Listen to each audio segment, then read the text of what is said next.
Hey, what's up? Silas here. Just walking and listening to this new book I'm listening to, Nocturnal. And it's just talking about just the different characters and the things that they do and things like that. It's a cop type of thing. But I just came to this thought, with good guys and bad guys. In general, we look at people and expect certain things from people. And the police in general are expected to be the good guys. We have positive expectations from them. We expect them to do things to help us, to protect and things like that. So if they do things that are bad, it sticks out more. Even if it's a small infraction, like if a policeman steals a candy bar from a store, that's going to be considered a lot worse than if like a mafioso goes and steals that candy bar. You're like, okay, that guy's a mafia member, he's a bad guy, he's supposed to do that. Like, that's actually a minor thing. Whereas for a cop, it's a lot bigger. Now, you transpose this onto society and you look at how certain people look at certain people. I'd say people on the political left seem to consider both males, at least when it comes to white males, and just males in general, and then certain things like the police, of course, which are mostly males. You have certain things like this patriarchy idea. Oh, it's a patriarchy. If the patriarchy does something bad, it's considered very negative. They look at a country like the United States of America in comparison to other countries. And it's clear to see that these groups of people look at these people, as the good guys. Because if they do small infractions, small things wrong, they say, oh, this is a horrible thing. I can't believe this person did this. This is really terrible. We're holding them to a higher standard. But the other people, on the inverse of that, they consider them to be the bad guys, or at least the less capable, the handicapped guys.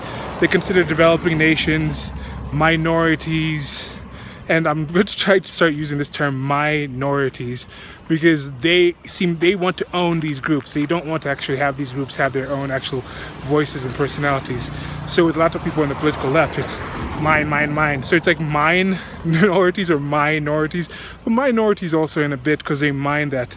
It's something that they mind for. They try to find actual situations where these groups have problems and issues, and then they try to mine those for as much political points and power that they can get. But that's a separate video. Back to this one. So they consider them to be bad people because you look at things that Trump does, and it's like, as Trump, as a white male, that's horrible. It's horrible if he does this small thing.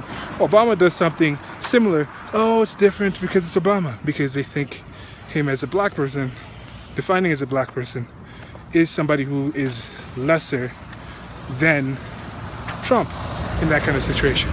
Now you look at minorities in general. A minority has an issue with achieving certain things. They look at that person and say, oh, that's something that's happened in their society. Oh, we're going to make excuses. We're going to excuse why this person is acting in this certain way. Whereas with white people, they don't get that kind of benefit of the doubt. You see the same thing with men and women. Women, they get in a situation, they're not achieving as much as men. It's because of all these other issues with them.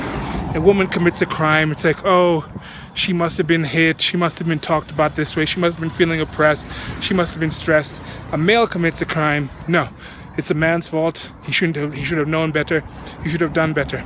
So that's just one thing I've seen out there of that whole good guy versus bad guy thing. And I think this is something a lot of other people have noticed. Have you noticed this thing? Can you look at it in that kind of way where some people are the villains? And when you read an actual good book or a good story or anything like that, you can relate to the villains. So it's not saying that these are people that don't want to relate with, but it's just that protagonist, antagonist type of archetype of people where some people have a lot lower expectations. Some people have expectations of doing bad things, of failing, of not being the person you want to be like. And I think there is a part of that in this whole social climate that we're in. Yeah, let me know what you guys think about that. Yeah, goodbye.